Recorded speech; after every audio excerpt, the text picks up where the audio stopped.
I'm Corbett Wall with DV Auction, here with your feeder flash for Monday, February the 25th. Going to continue to cry uncle there if you didn't watch my weekly summary, the cattle market summary that I put out for the end of last week with the disappointing news from the failed negotiated fat cattle trade last week for the second time in 3 weeks that the Packers just refused to let cattle feeders gain any market position, despite the bitter cold temperatures, despite the mud, despite the worst winter we've seen in recent memory, despite these cost of gains that are coming out like at 90 cents on these closeouts instead of the 65 or 70 that was plugged in when those cattle went on feed.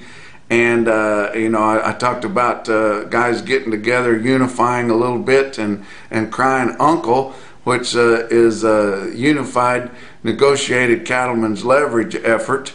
And I think it's time to do something. We're starting to get a little bit of sympathy even from the coattail riders, the guys that just sell all their cattle on a formula, starting to realize that if you cannot raise that base price, it's going to be tough for them to live too. And I tell you what, these cattle should be bringing 130 something, and we're still can't seem to get this market to untrack. But if you want to hear more of a soapbox derby, you can listen to that cattle market summary. But let's look at the board for last week. February live cattle futures ended the week at 128.68, up 206 for the week. April 128.88, just 20 cents higher on your April, which had normally been running at a big premium to February, but 128.88, up 171 for the week. March feeder cattle 142.90, up 30 cents. April 145.30, up 8 cents for the week's all. Like I said, very, very disappointing fat cattle trade. 2 weeks before, your cattle feeders had the audacity to want to gain $3, after the terrible performance of bitter cold temperatures and everything just kind of coming up dead dandelions for them, while the Packers were coming up roses. And then they just bulled up, refused to trade. Then last week, or a week before last, we had a trade that they just kind of took like whipped dogs at 125. This week made another run to gain some market position. Did not happen. In 2018, we had an all-time record low that cattle feeders were receiving a percentage of the retail beef market. All-time record low. And I guess it's just going to continue because there's absolutely no leverage in this market. But market should have been 128 all around established.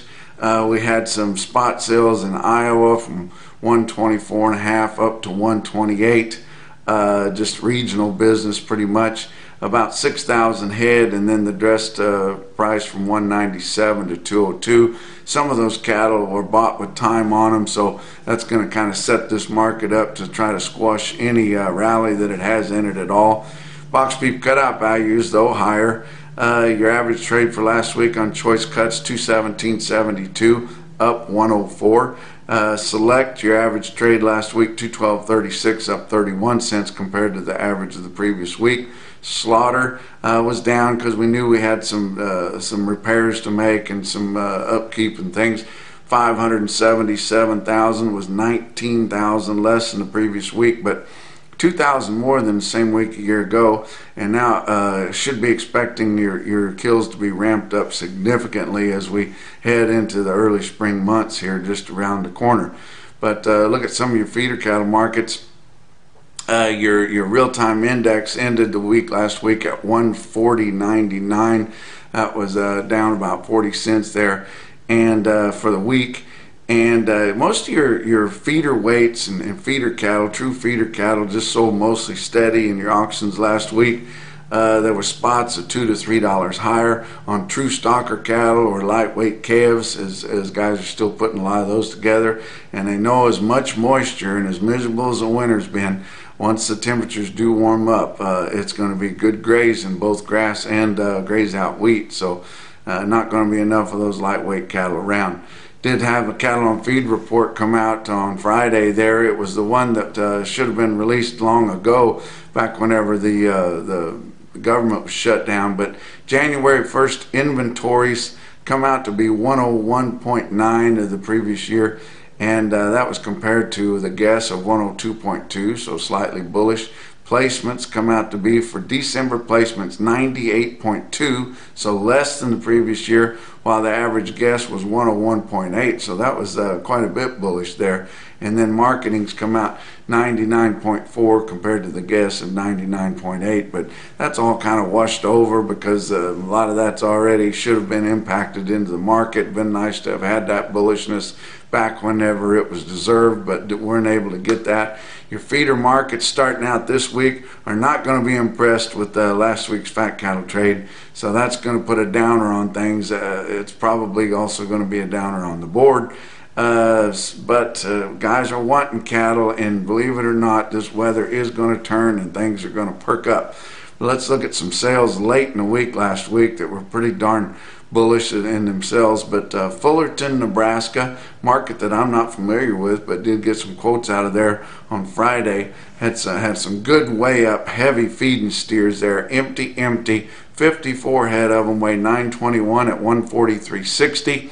Erickson, Nebraska, on Saturday there had some lightweight cattle that sold really good there. Look at the pictures here. Impressive picture of those good steer calves right there. 174 head of these steer calves weighed 554 at 193.75. 120 head of their bigger brothers weighed 612 at 178.50. Fort Scott, Kansas had some true green stalker type cattle in there on Saturday. Look at this on Cattle Market Central. 79 head of them weighed 686 at 167.60. And that's your feeder flash for Monday.